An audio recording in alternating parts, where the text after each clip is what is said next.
আজ কয়েকটা জিনিস নিয়ে আলোচনা করব। নীতি কি, দুর্নীতি কি।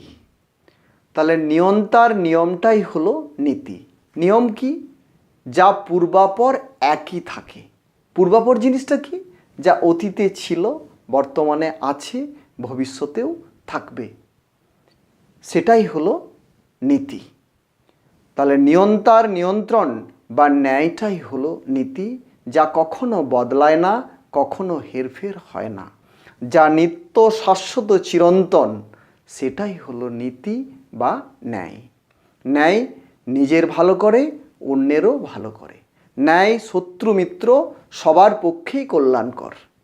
বিশ্বকল্যাণের একমাত্র ব্যবস্থা হলো ন্যায়। দ্বিতীয় কোনো ব্যবস্থা নেই, দ্বিতীয় কোনো পন্থা নেই। দুর্নীতি কি? নিয়ন্তার ন্যায় বা নিয়ন্ত্রণ থেকে দূরে সরে যাওয়াটাই হচ্ছে দুর্নীতি। যখন মানুষ নিজের প্রয়োজনে নিজের পছন্দ মতো কোনো কাজ করে বা চলে, সেটাই হলো দুর্নীতি। এরপর কি? ভোগ কি, দুর্ভোগ কি। তাহলে ভোগ কি? ভোজনের সঠিক গতিটাকেই বলা হচ্ছে ভোগ। জগতে কত রকম ভোগ আছে? ভোগ আছে 5 প্রকার। কি কি? শারীরিক ভোগ, মানসিক ভোগ, আধ্যাত্মিক ভোগ, সামাজিক ভোগ এবং যৌন ভোগ। শারীরিক ভোগ কি? অন্ন, জল, ফলমূল, অন্যান্য খাদ্যদ্রব্য। মানসিক ভোগ কি? জ্ঞান। আধ্যাত্মিক ভোগ কি? আত্মীয়তা, সম্প্রীতি ও শান্তি। সামাজিক ভোগ কি? মান সম্মান ও বিশ্ব কল্যাণ। যৌন ভোগ কি? সুসন্তান লাভ। এই ভোগ কিভাবে সম্ভব? এই ভোগের সঠিক নিয়ম কি? এই ভোগের সঠিক নিয়ম হলো বস্তুর পরিমাণ, ভোক্তার উপস্থিতি এবং নিয়ন্তার নিয়ন্ত্রণ। এই তিনটা যখন যুক্ত হয়, এক হয়, তখনই সঠিক ভোগ। এই তিনটার একটা বাদ দিলে সেটা হলো দুর্ভোগ। তাহলে দুর্ভোগ কি?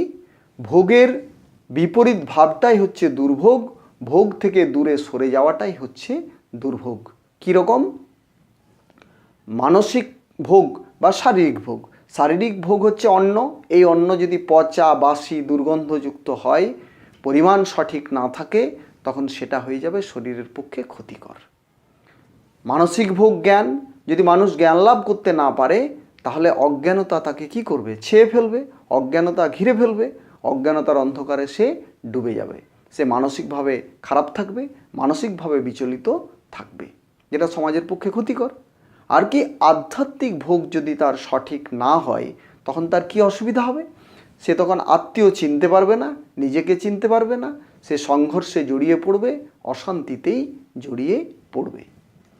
আর যৌন ভোগ যদি সুসন্তান লাভ করতে না পারে, তাহলে সে কুসন্তানের জন্ম দেবে। সেই সন্তান পরিবারের পক্ষে ক্ষতিকর, দেশের পক্ষে ক্ষতিকর, বিশ্বের পক্ষে ক্ষতিকর। সেই সন্তানই হয় আত্মদ্রোহী, পরিবারদ্রোহী, দেশদ্রোহী এবং সবশেষে বিশ্বদ্রোহী। এরপর কি হচ্ছে? ভাগ্য এবং দুর্ভাগ্য কি? ভাগ্য কাকে বলে? ভোগ বা ঐশ্বর্যের উপযুক্ত হওয়াটাই হলো ভাগ্য। ঐশ্বর্য কত রকম আছে? ঐশ্বর্য আছে 6 রকম। কি কি?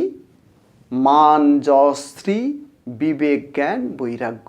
এই 6টা ঐশ্বর্যে যে যুক্ত, সেই হচ্ছে ভাগ্যবান। এবং এই 6 ঐশ্বর্যে যুক্ত হওয়াটাই হচ্ছে ভাগ্য। আর দুর্ভাগ্য কি? এই ঐশ্বর্য থেকে দূরে যে থাকে বা দূরে থাকাটাই হলো দুর্ভাগ্য। এবং এই 6 ঐশ্বর্য থেকে যে দূরে থাকে, সেই হচ্ছে দুর্ভাগা। লাস্ট কি? যোগ কি, দুর্যোগ কি। তাহলে যোগ কি? বুঝে চলাটাই হচ্ছে যোগ। বোধযুক্ত গতিটাই হলো যোগ। বোধ কি? বোধ হচ্ছে 3 প্রকার: বস্তুবোধ, আত্মবোধ এবং নিয়ন্ত্রণ বোধ। এই 3 বোধে যুক্ত হয়ে চললেই সেটা যোগ। এই 3 বোধে যুক্ত হয়ে কাজ করলেই সেটা হচ্ছে যোগ। আর দুর্যোগ কি? না বুঝে চলাটাই হচ্ছে দুর্যোগ। বোধহীন গতিটাই হলো দুর্যোগ। জ্ঞান, বিজ্ঞান, প্রজ্ঞানহীন গতিটাই হলো দুর্যোগ। এটাই হলো সমাজের পক্ষে সবচেয়ে ক্ষতিকর, দেশের পক্ষে সবচেয়ে ক্ষতিকর।